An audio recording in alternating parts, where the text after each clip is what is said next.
Mesdames, Messieurs, bonjour et bienvenue à l'actualité du jour. Une première mission de vérification cessez-le-feu entre le gouvernement congolais et l'F-123 est arrivée ce lundi 24 août à Minembwe dans le cadre du mécanisme conjoint de vérification élargi issu de Doha avec un appui logistique de la MONUSCO. Les combattants de Twirwaneho, alliés à l'F-123, ont pris les contrôles de Rubarati et Malimba dans le haut plateau d'Uvira au sud Kivu après des affrontements avec le FARDC, le Wazalendo et l'armée burundaise.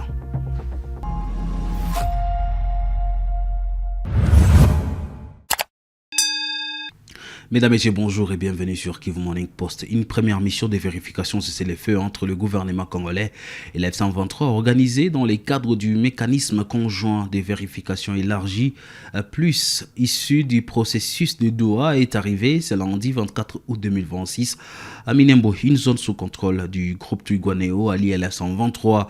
La mission de l'ONU en RDC, la MONUSCO, a assuré la logistique de cette mission.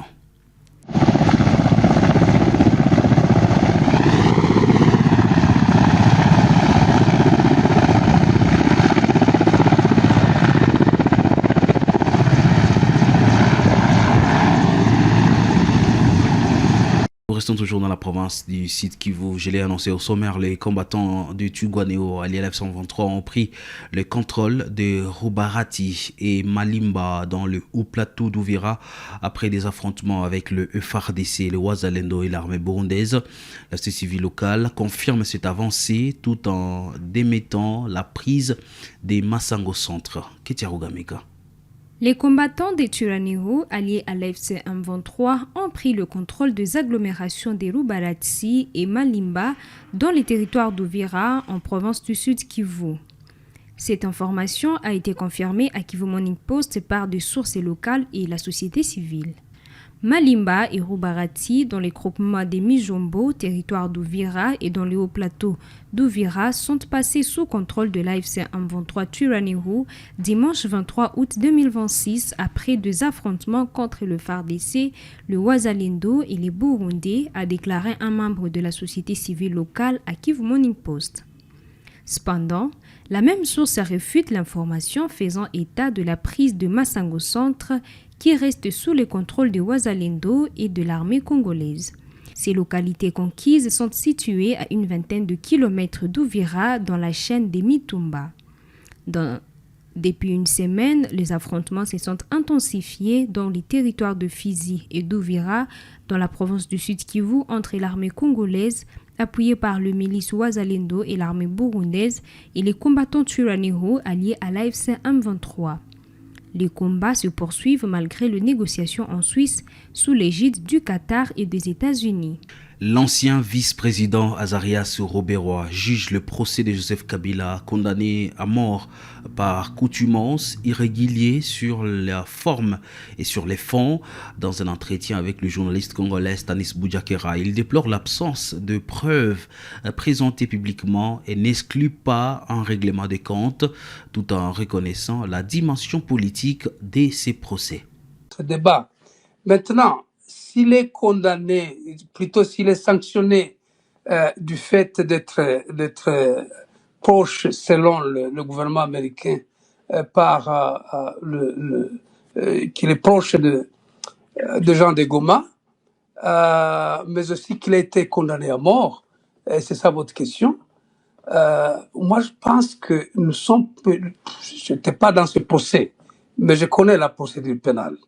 Ce n'est pas le moment d'étaler mes connaissances. Ce procès est irrégulier sur le plan de la forme, et les raisons existent, je les ai mentionnées précédemment, mais également sur le plan de fond, vous et moi et tous les autres qui ont suivi, parce que le procès était public, on n'a pas vu de preuves annoncées par les avocats de la République. Ils ont dit, nous allons amener des témoins, nous allons amener des preuves de financement. Moi, je n'en ai pas vu. Tu n'en as pas vu, ni quelqu'un d'autre.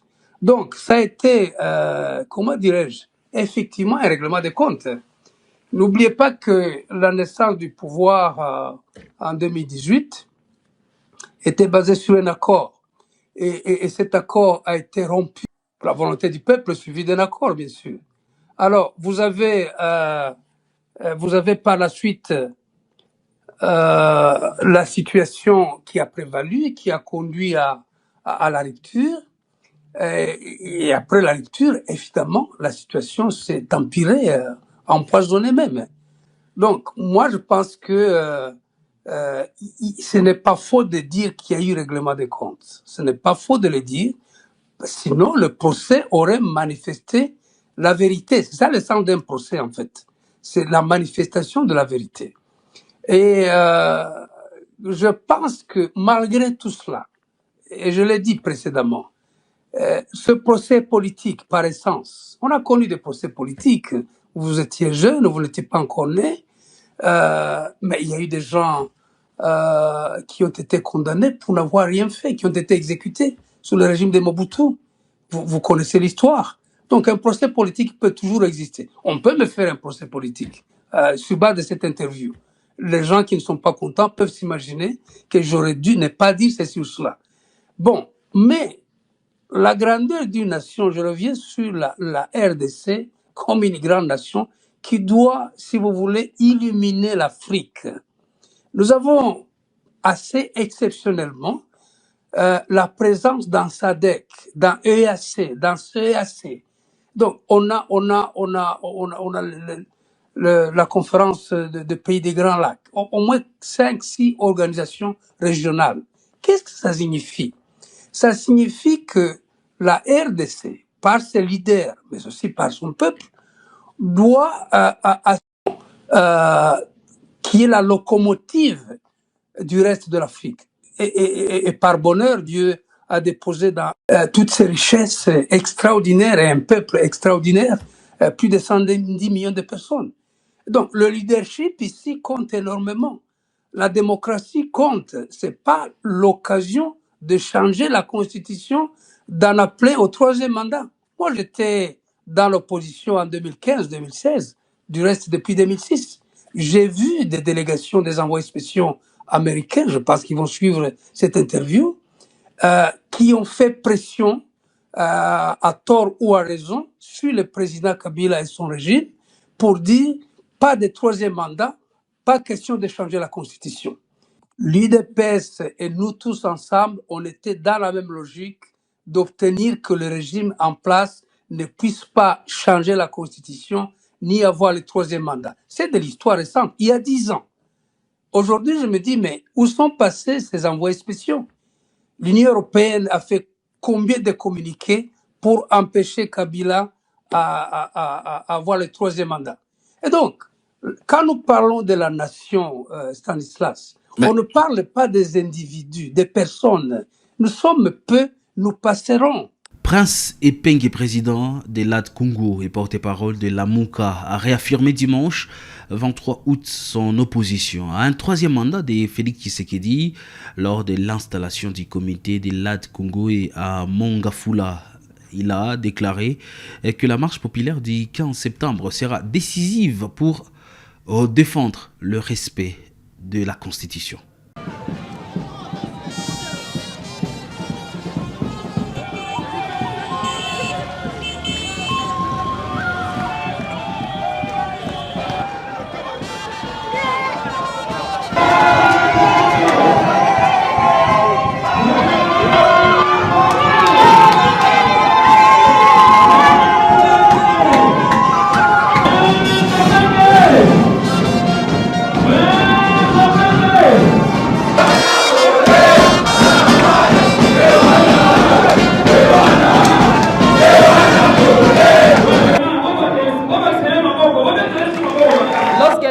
Qui partagent des valeurs communes décident de se mettre ensemble, elles deviennent plus fortes que lorsqu'elles avancent séparément. Que cette alliance soit donc le début d'une nouvelle étape, une étape de courage, de responsabilité, de solidarité et d'action.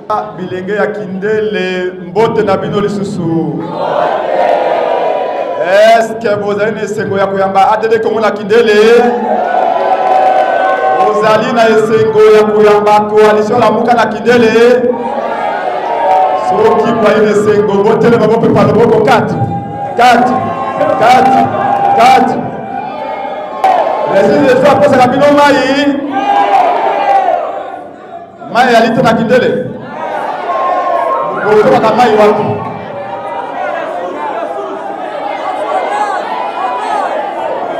Mama ya kana.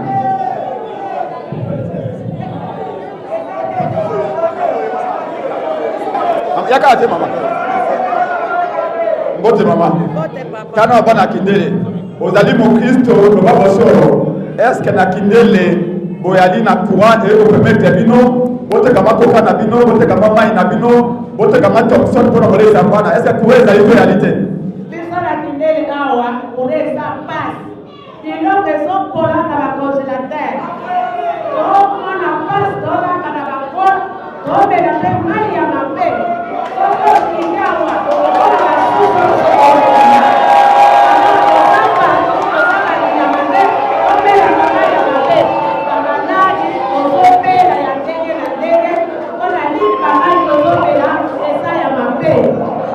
Merci maman. On est allé pour la courant. L'obina mai réalité. Mai ma paix ma place mai.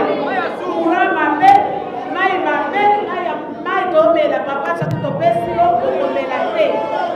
Tu as entendu pour les plantations de l'ADD Congo. Nous avions dit dans tous les quartiers, dans toutes les communes, sur toutes les avenues, dans toute la ville, dans tous les pays, ADD Congo avec le peuple, aux côtés du peuple et pour le peuple. Donc aujourd'hui, c'était aussi l'adhésion de l'association Vision RDC qui a rejoint l'ADD Congo.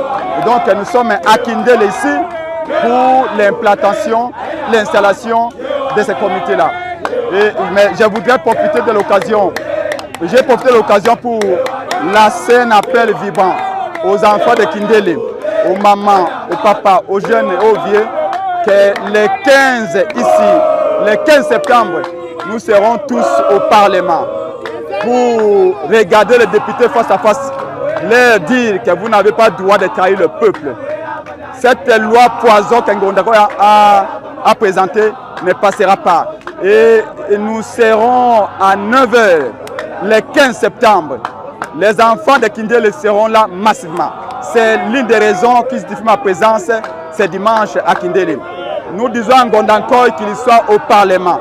Nous allons nous regarder face à face. Si Ngondankoy se prend pour un chauffeur de pompe funèbre qui va amener les Congolais vers la tombe, il se trompe. Les Congolais ne laisseront pas la loi Ngondankoy précipiter les Congolais. Le secrétaire général d'ensemble des données Bolengue Tengue annonce des sanctions contre les cadres du parti qui alimente publiquement les conflits entre Olivier Kamitatou et Salomon Kalonda. Il reproche notamment au porte-parole Eve Diakese d'avoir pris position dans cette querelle interne. Bolengue Tengue attend le rapport des Kalonda avant une rencontre entre les deux partis. Bon, ces propos, il les a fait, il les a prononcés sur la place publique. Et nous avons, d'abord, ce qui a choqué, c'est le fait d'amener sur la place publique des questions qui devraient être confiées aux instances du parti et tranchées en interne. Rien que cela, ce n'est pas à encourager dans une organisation. Donc, il est en droit de... Maître Diakès, c'est quelqu'un qui est jaloux de sa liberté d'expression. C'est un avocat, c'est un homme de communication, c'est tout à fait normal. Il était le porte-parole du parti. Et en tant que porte-parole du parti, il devrait faire attention au fait que ses propos pouvaient être interprétés comme la position du parti. Il est allé sur la place publique avec des choses qui auraient pu être traitées en interne. Et dans sa communication, il s'est déclaré belligérant. Donc c'est ça. Alors qu'il est porte-parole de tout le monde. Si à l'intérieur du parti, il y a quelque chose et que les instances, donc les organes dirigeants tranchent, les bureaux politiques ou les comités directeurs, mais c'est lui qui est chargé de donner la position du parti. Mais là, il n'est pas allé donner la position du parti. Le rôle qu'il a, son étoffe de porte-parole du parti devrait lui imposer, d'abord lui impose normalement de la retenue même s'il est touché par quelque chose, bon, il aurait pu, pour cela, prendre exemple sur notre chef. Prenez le président, parce que quelque part, c'est lui que nous avons mis comme président national au parti. C'est quand même lui que nous considérons comme notre leader. C'est lui qui porte l'étendard du parti. Donc il n'y a pas que ces propos qui doivent nous enseigner. Il y a aussi ses actes, ses attitudes. Mais il y a combien de personnes dans ces pays qui ont déjà été provoquées, insultées, accusées faussement, traînées dans la boue comme Moïse Katumbi? Est-ce qu'il répond? Il ne répond pas. Il ne répond pas. Qu'on dise que non, c'est lui qui a empêché que les stades soient homologués, qu'on dise que c'est lui qui a empêché que les maïs soient importés, qu'on dise que c'est lui qui a... Donc, mais il est là, il garde son sang-froid. C'est très important de garder son sang-froid quand il y a des choses.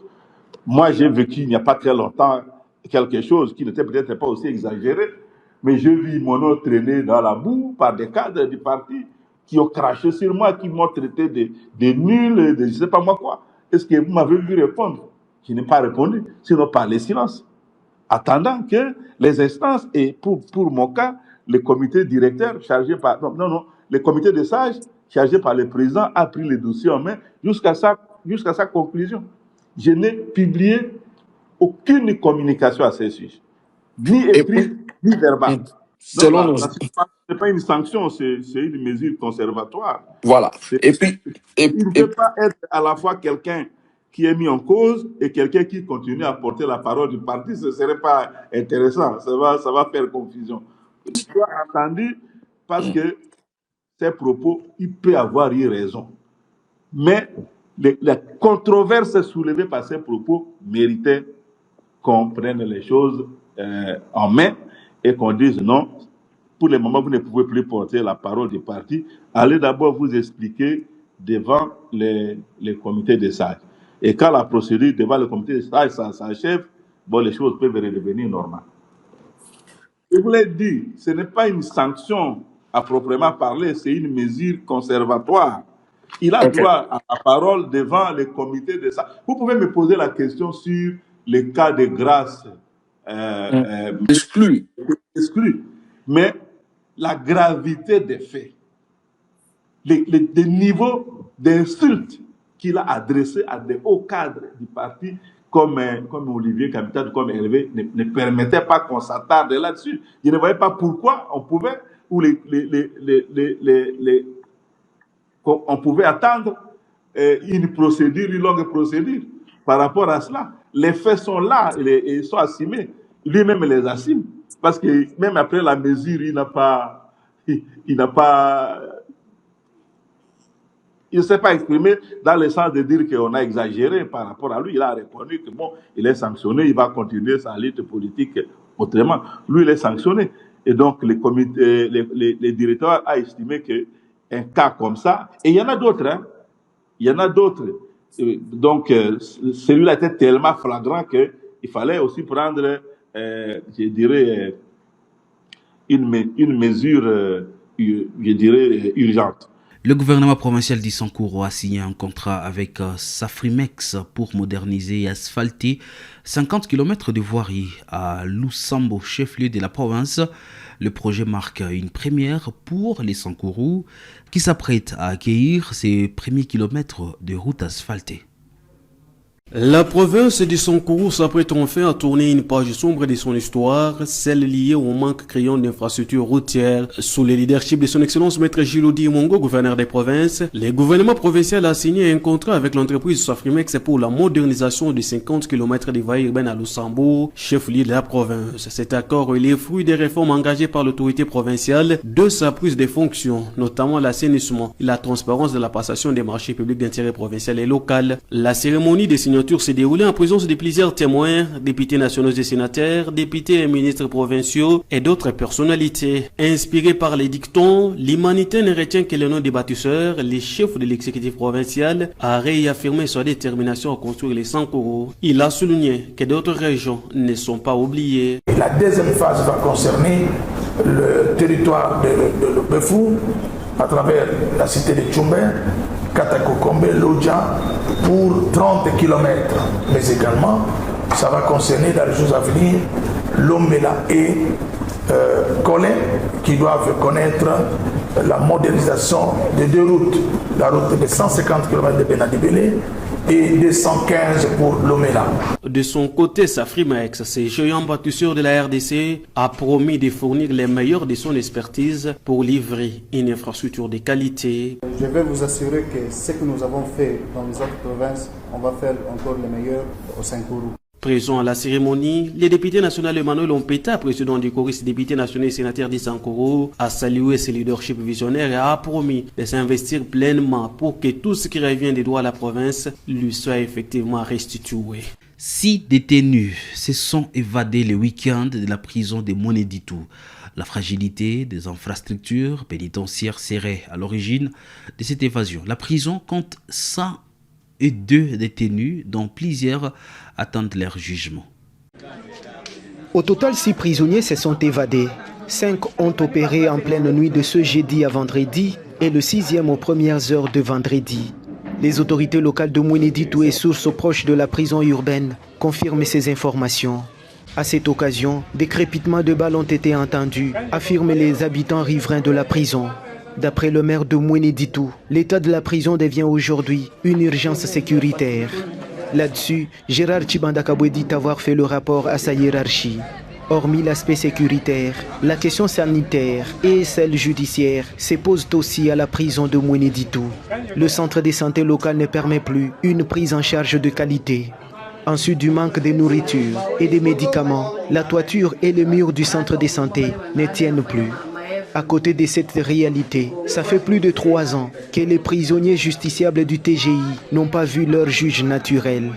La ville de Mweneditu n'ayant pas de tribunal de grande instance, elle ne compte que sur la chambre foraine du TGI Kabinda, qui est à 250 km. Ça fait très longtemps que cette foraine ne vient plus, reconnaissent les autorités et dénoncent les activistes des droits de l'homme de la ville ferroviaire. Et c'est la fin de l'actualité du jour sur Kivu Morning Post. Merci à vous de l'avoir suivi. Bon début de semaine chez vous.